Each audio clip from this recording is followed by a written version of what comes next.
Hello world, welcome back to the PocketGamer.biz podcast with your team, me, Brian Baglow, and my awesome colleague, collaborator and co-host, Peggy and Salz. Hello again, Peggy. Hello, Brian. Great to connect. We had a couple weeks without each other. I had to hold down the fort. How have you been? It's been a while. It has been a little while, hasn't it? It's been all sorts of strange bank holiday madness here in the UK. We've had time off, we've had time back, we've had time away, and then in between we've been trying to do 5 days worth of work in 4 days. So it all got a little bit complicated and complex, but it's lovely to be back again in the PG.biz podcast towers and talking to you again. And what a way to resume our ongoing conversations. We have a guest today who is going to be helping us understand an awful lot more about the beauty and value of data. Yes, he is a data, I wouldn't say nerd, I'd say carnivore. He really gets into it, makes a meal out of it. We have today Piyush Mishra, who is head of growth marketing at Product Madness. And if you haven't heard of him, Brian, well, I've had the pleasure of seeing a couple of his talks, and he is the man for a crash course in everything you need to know about privacy. He's my go-to guy here for all things privacy first marketing. We're in for a treat, Brian. Oh, absolutely. And weirdly enough, I've seen Piyush talk at one of their last PGC shows. So I've been lucky enough to hear him, but we've never actually spoken. So Piyush, it's lovely to finally meet you in the flesh, as it were. Welcome on board. Thanks a lot, Brian. Thanks a lot, Peggy. Really, really happy with the kind introduction you guys have given. I hope I live to the standard of the words that you have provided. So that's the hope. But no, it's lovely to be here.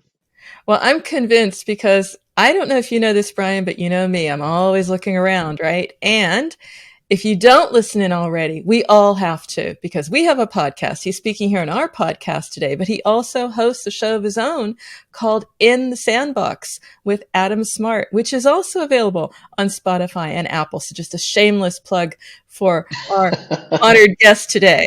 Thanks, Peggy. I really appreciate that. I think Adam Smart would also appreciate that. But yeah, it's been almost 2 years of doing it. We are on a bit of a break right now. But yeah, hopefully we're going to resume this month. Piyush, don't be afraid to give us any hints, tips, or pointers. You know, it's always nice to have an experienced guest on who can, keep us focused and keep us directed, making sure that we're being as good as we possibly can be. And yeah, data carnivore. I was going to go with data geek, but data carnivore sounds an awful lot more interesting. So how did you get into the data world in the first case? Now, first of all, thanks a lot for calling me data carnivore and not data geek, because with the specs, everybody goes for the data geek and the nerd, and it always is like that. I started my performance marketing journey with a company called InMobi, which was an ad network. I worked for that company like for 2.5 years, and that's where actually I went very deep into the data, in the sense that we were still in the world of contextual data targeting. Back then, this was 2014, 2015. The user level data had still not been that become that relevant at that point in time. So it used to be a lot of fascination for me when we used to start optimizing towards a particular, data audience. It was very interesting to see how exactly, the data was unanimous, the data was universal, but the optimization, but the campaign setup used to be very different at a different geo level in certain sense. So that's where the fascination began. Since then, obviously, I've had different roles. I've worked at Uber as well, leading programmatic over there, and then slowly leading the performance marketing part for Uber and Uber Eats, and mostly getting into brand, which is also fascinating for a guy like me who has been very dominant on the measurement side, looking into brand and brand KPIs and stuff like that. So that was quite a transition, and interesting bit to work on the TV and the radio and stuff like that, because there were a lot of offline metrics that we used to, offline media that we used to run. From there, I transitioned there and then joined Product Madness, and again got back into data and measurement and attribution. And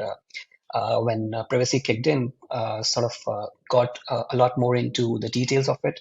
Helped, because we are part of Aristocrat Group, we have Big Fish and Plarium as well. So we were sort of working together across the board on the privacy side. And it's been really fascinating, the changes that we are witnessing. And I keep on telling that it's one of the most tectonic shifts that we've had in the industry, and potentially, going forward also it will have a huge impact.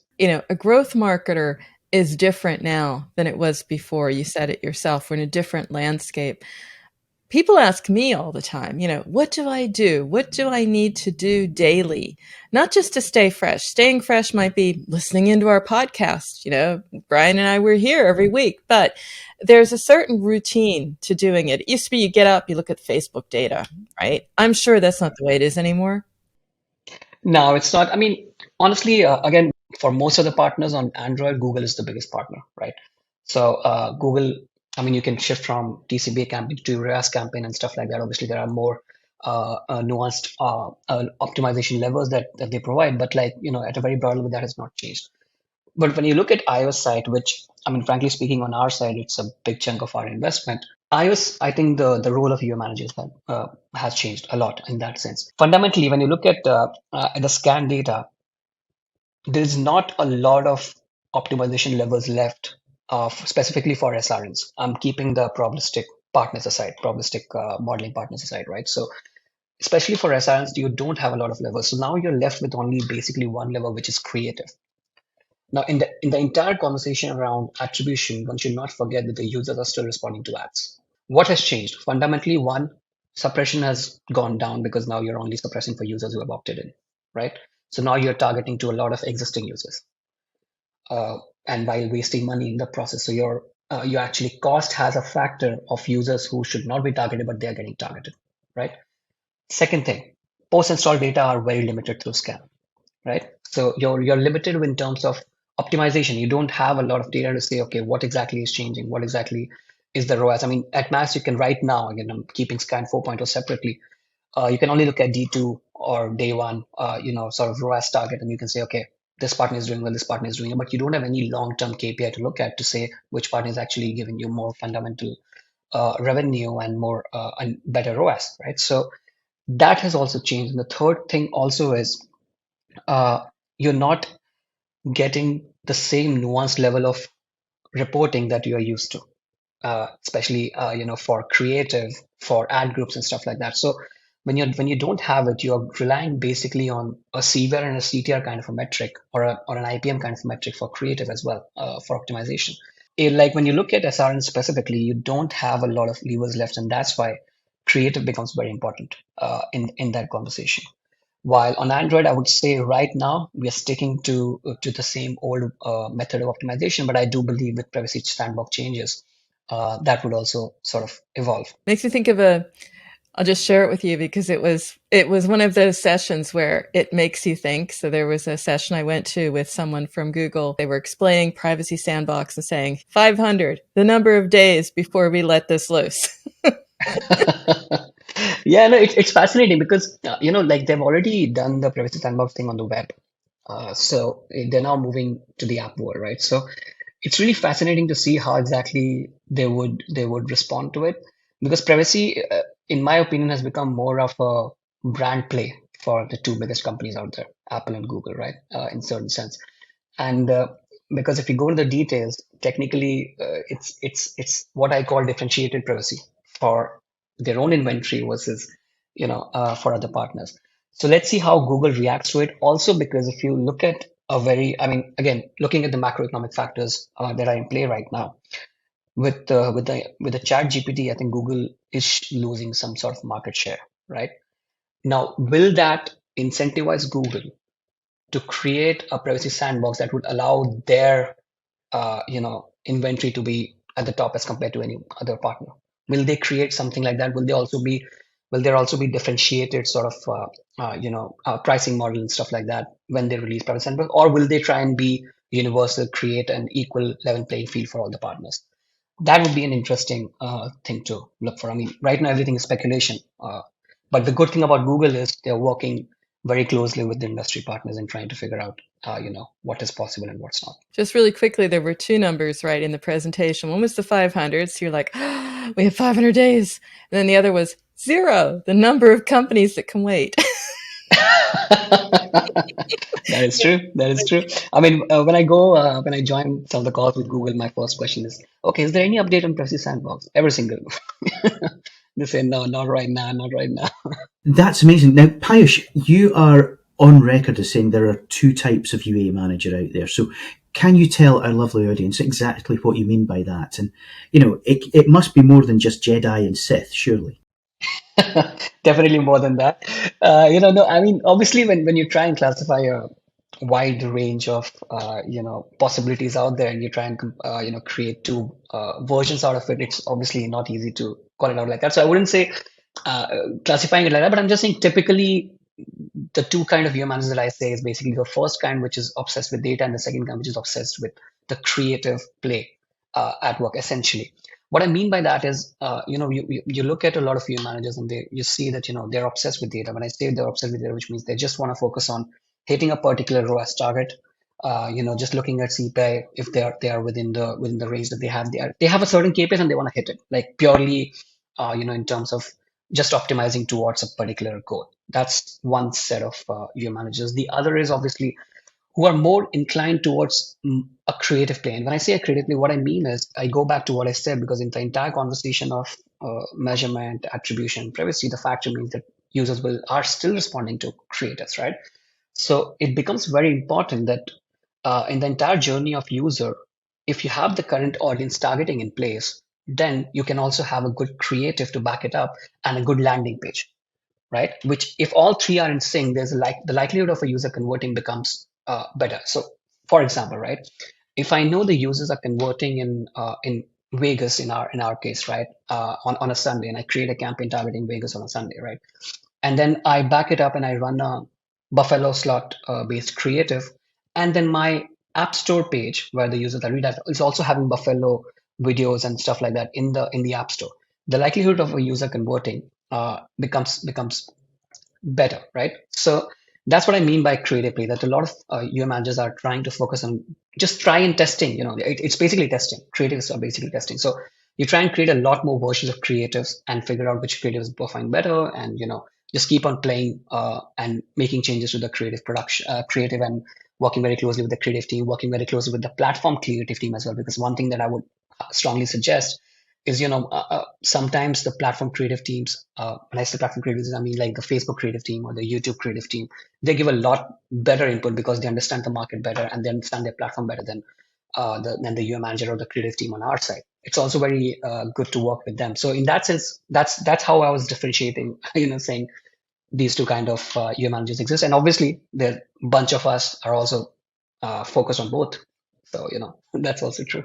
For a lot of developers out there, a lot of creators, the focus is the player, and it always has been. But now there's a way of quantifying that. There's a way of really kind of getting that granular understanding of what your players want, what they respond to. And yet, data is the enabler, but it's more about the focus on the player. So I think that will speak to an awful lot of people who are listening in. That is true. I mean, and also, like, again, Brian, the change that is happening in this industry also is that the targeting is becoming more and more of a problem. When I say targeting is becoming a problem, what I mean is, the creative angle is still there. I think a lot of your managers are being very creative and working very closely with the creative team to figure out, okay, can this work? Can this work? Can we just run some brand creative and see exactly how that performs, and then convert the user to a performance-driven ad and stuff like that, right? What's the flaw in the entire, in the entire narrative is the industry always relied on IDFA and GID fundamentally, right? Because that's the only user identifier that can be used across the industry. You want to suppress, send the IDFA. You want to target, send the IDFA. You want personalized ads, send the IDFA. It has always been an industry where IDFA and GID were significant, and that was the only way to communicate with amongst each other, right? So I think that has changed, and that has created a problem with targeting, especially on the iOS side. And I have a hunch that it will also become a problem on the Android side because, again, if you are doing a privacy conversation, GID and IDFA are very specific user identifier that is the public information, let's say, which it should not be because if you're doing a privacy thing, right? So if both of them, like IDFA has already sort of become more of an opt-in from a user standpoint, and GID could potentially go in that. Again, I'm creating speculation right now. I don't know if it will, but it could go in that direction. Now, if that happens, what are we left with? We are left with essentially using contextual data to target, because now I cannot figure out if Brian is also playing similar kind of games historically for me to target you with an ad that could potentially, you could potentially convert with. Now what I'll do is I'll target an audience. So in this area, in Scotland, in UK, these are the type of player who are potentially converting, right? So let's say a user who is at 2 p.m. in the afternoon playing a game, in a particular city, under a particular, like probably using a Wi-Fi and stuff like that. All the contextual data that you can collect, right, and target that user. But the problem is, it was always with when users were there, when you were targeting, when you were doing user targeting, the CPMs went up because certain users became more expensive for the industry as compared to other users who were not converting that well. Now, when you're doing the audience, your CPM might not be that high, but your likelihood of converting a player would also reduce with that, right? Because now you're more or less doing a spray and a pray conversation, essentially, because saying that, please convert these users, but you have a bunch of users out of which some would convert and some wouldn't. So I think that targeting is a big factor that has changed in certain sense, and obviously the rise of aggregated data. Uh, what I mean by that is, like, if we look at how the privacy thing has evolved over the past 3 years, basically Apple said that, with Scan, I'm going to give you aggregated data. That's fine. You got the aggregated data. Everybody finally accepted it. There were a lot of issues when it started, but now I think everybody's on board. And I just feel that Apple loves to give us a math problem every single time with Scan 2.0, Scan 3.0, Scan 4.0, and stuff like that. If you look at on the Android side, which is Facebook saying that we're not going to share the user level data anymore across the board, click or view through conversions, right? That's a very important change, because I think what Facebook is anticipating is that even on Android, if things go in that direction, let's be already prepared and stop sharing all of these data points. I think TikTok did that with view through, and Facebook did it with click through and view through. So all the SRNs, Snapchat and Twitter might have certain policies in that direction. But I think that what they're doing is they're fundamentally, saying that, okay, this may come on Android side as well. Let's be prepared from the start. I'm not sharing anything. I'm not sharing any user level data, but I'm still using user level data for my algorithms. I'm still targeting and optimizing. But in terms of reporting, no longer you're going to get user level data as an advertiser. So it's been quite a fascinating change, on that front. It's been very challenging, but you brought up a point I want to get back to, because I've heard people in the industry talk about how important it is to optimize the landing page, but I haven't heard people talk about making a journey out of it. Now that's exciting, that there is perhaps a range or an uplift you can share. So we are testing some bits of it with CPP, for example, the custom product page on iOS, right? So, and it's been honest. I mean, I can't share the numbers right now, but like it's really fascinating to see that for some of the partners it's working. It's not working across the board, to be very honest. But I do believe fundamentally in the idea. I think there is some reporting and attribution issue with how things are getting reported. That's a different sort of play with CPP and not part of Scan and stuff like that. There's a lot of issues on that side.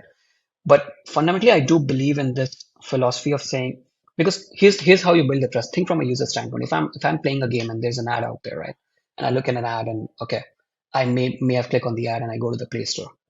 If the ad is talking about something else and the Play Store page is talking about something else, and I'm not aware of the brand of this game, I might not go for it. I'll be like, no, it's something else. So that's what I mean by having that fascination of having the creative and the landing page in sync, in certain sense. It's that integrity. It's that relationship that you're trying to build with the player. And if you don't have that brand recognition, if you don't have the existing trust, then building a pathway where they feel that they are being acknowledged, they feel that they actually have. I'm going to use the word agency, I'm afraid, but they have some agency within the choice mechanism, because otherwise, you feel as though that the company is somehow letting you down. It's being deceitful. I think the word you're looking for is potentially misleading ads. That's the one. But yeah, but the point is that I don't think a lot of advertisers are trying to mislead. I think what they're failing at, potentially, in my opinion, is having a sync in what the creative is speaking about, and again what the Play Store is showing. Because misleading ads, I mean, we've all spoken about it. We've seen that in the industry, and especially with playables. There have been a couple of issues as well in the history. But yeah, I mean, I completely agree. It's a fascinating journey in that sense, and also if we are able to sort out the targeting part with it, because targeting, creative, and the landing page, all three. Right now, targeting is an issue because of lack of IDFA, and potentially the same thing could happen in GID as well. If you're able to figure that out, I think this narrative could potentially work.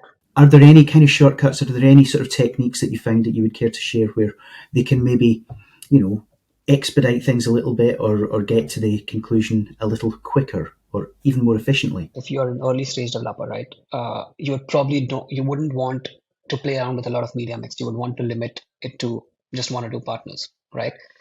But if you're a late stage one, I think what for example, the bigger advertisers, what I'll suggest one thing that potentially, I mean, this is again my take on it. It's not a company's take or anything like that, but I just feel that I think brand advertising should become pretty big in gaming industry.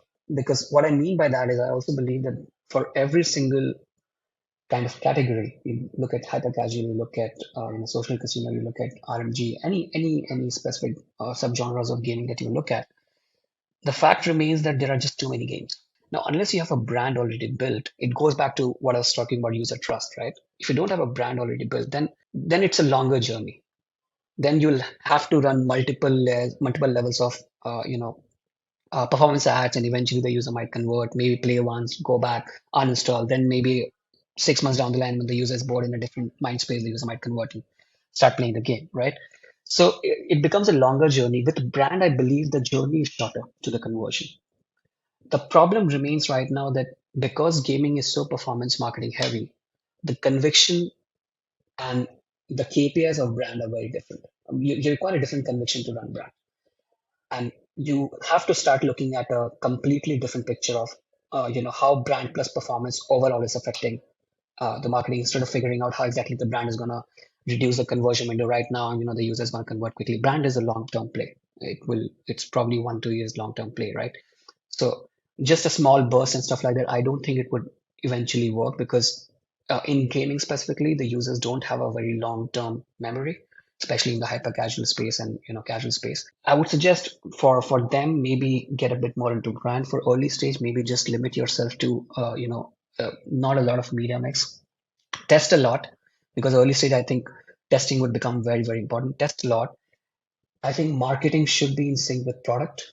It becomes very important. I know we all talk about it, but the fact remains that if the product is speaking a different language than marketing, I think it becomes a problem. And that especially happens in the early stage startup or gaming environment, because product is the one driving the company more or less, but then marketing is showcasing at something else which is not even working for the users, right? So having that conviction and having that thought process, a clarity of thought process, saying that what is product, what are the products that are working, what are the features of products that are working, take that, build a creative concept on that, and run with it and see how exactly that goes. The appetite for brands, it's building that long-term relationship. It's like working sympathetically with brands. It's like, and you mentioned hyper casual, but we've equally got games out there on the market that are 10, in some cases 12 years old. And if you're talking about long-term brand development, that seems like an area that's ripe. I mean, one of our for apps. I mean, discussion. if I have to just plug my company in there, Heart of Vegas is like 2012. So like it's been 11 years of the app and it's still running, it's still doing well. So there is a brand connection in there.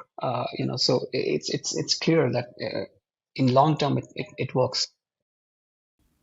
Clearly. Oh well, it's keep a space in your diary. I think we might have to come back to you on that one. I'm Happy to, still happy I'm to, Brad. really in on it. I don't know if you've seen it, but the recent brag indexes that have come out, Yeah. power of brand and how important that is. I mean, I think we have to have you back and maybe weigh in on one of them, because the whole idea that there's a brand velocity and there's a brand impact on UA, and you can punch above your weight literally as a game. So small players can have big impact through brand. Agreed. Very much so. Very much so. Agreed. And yes, that's a conversation I want to be in on. I do have to get to one topic though, because it's just the topic, right? And you've said it yourself when we were in prep, UA is not UA without AI. I mean, how convinced are you of that? Look, again, whatever I'm going to say is complete speculation. It's my take on it. It's not something that, I would say that is universal out there. My take on this is, I think the pace of evolution on the AI side is faster than anything that we have imagined till now. I mean, just to compare, I mean, blockchain tech has been existing for like 12, 15 years, and it has the pace of change has not been, or the adoption of it has not been that uh, at that pace as similar to how AI has sort of been adopted, right? But what I mean by that, I know, I mean, ML AI and stuff like that. We have in our industry, we have heard this term multiple times. Like any partner you talk to, okay, we have ML AI, we have ML AI, we're working with the algorithm and stuff like that. It's a speculation, which is saying, will there be a future 5 years down the line? There will be model good enough to say, okay, just assign the budget this much, 20% to Facebook, 30% to Google, 20% to TikTok, 30% to DSPs and stuff like that.